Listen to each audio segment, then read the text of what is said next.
Hola everyone, today's game review is a VR game called Pixel Ripped 1989. This game was developed by Arbor Immersive Games Inc. and it tries to emulate the 80s.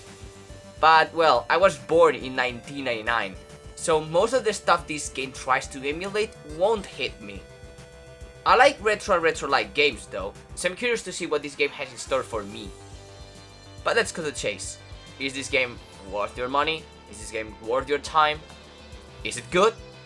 Well, we're about to find out. This is TheRubenazo, and you are watching Spaniard VR Reviews, Pixel Ripped 1989. Let's go!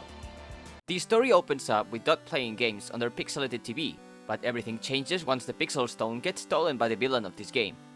Sibling Lord plans to use the stone to invade the real world, but Dot can't save both worlds alone. She needs the help of the best player in the world, which ends up being at the time a second-grade student called Nicola.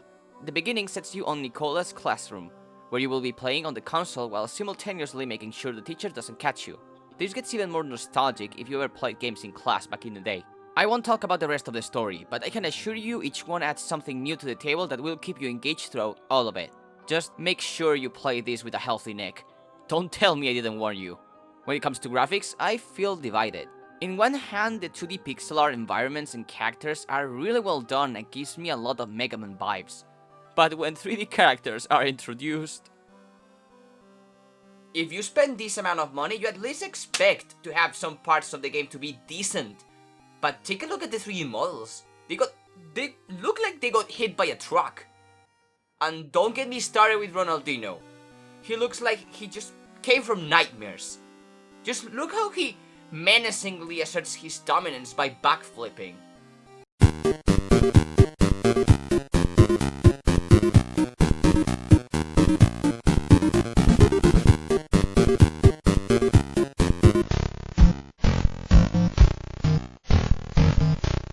Controls, what can I say? They are decent. The virtual reality controls outside the 2D game are okay, although the paper straw mechanic could have been done better, because after a few uses your neck starts to hurt again, especially in level 2.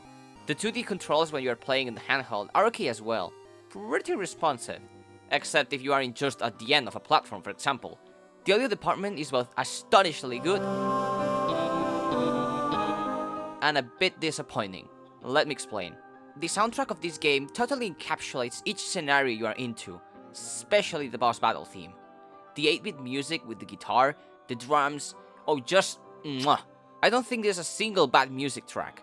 Then there's also these kids screaming. It's in! What a go! Oh, shut up! This game is full of references. Mega Man, Ghosts and Goblins, Mario. Basically, there's a handful of references to franchises from the 8-bit era, and I bet the target audience will see more than I did. The animations that play out both in 3D and 2D are snappy and jumpy. You can clearly see when an animation ends and starts just by looking at these sudden jumps in rotation or position. They look bad. Another thing is that there's few instances of model popping. This technique is used to save on resources, and it's utilized when the player isn't in direct line of sight of a part of the scenery, but it's managed poorly, and you can see without any problem how things pop out from existence. The 2D level design itself is nothing to write home about. It's pretty basic, no unique platformer mechanics or sight in the handheld. But it's not a bad thing since this game's focus is not on the 2D world, but rather how the 3D world can interact with the 2D world. Oh, what's this? I can't believe it. It's a Unity UI helper. You hate them when you see them. This game contains a little zombies mode that adds a tiny bit of replayability. The more the better, although it's very basic. Okay, so let's put subjective opinion aside and just compile the amount of content. The story mode will only take you an hour and a half, which are like 4 levels in total, plus that zombies mode I mentioned before. This doesn't justify alone the price, and making it VR only doesn't excuse this ridiculous price tag. And I didn't even pay that amount. I paid €6 for it because I bought a bundle that included this game and its sequel, and I believe €70, for what I have seen, would be the maximum a human should spend on this. But you can clearly see that this game was made with a lot of dedication and a lot of love for those 8-bit classics. this game is just like a love letter to those games. And it might surround you with nostalgia that you may or may not resonate with. But at the end, I didn't regret playing this game at all. And I had a lot of fun. So beware, if you are interested in playing this game, and you can grab it for less than $7, go for it.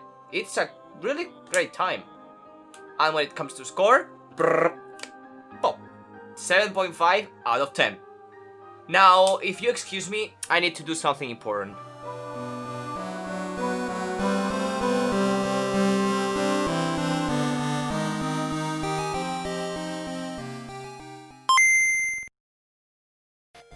Hi, it's Pixel Rap. Thank you for taking your time and watching this video through the end.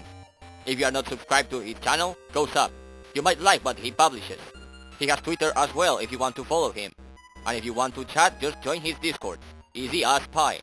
Again, thank you for watching the video. And also thank you so much Imagimango for helping the human. See you on the next one. Adios.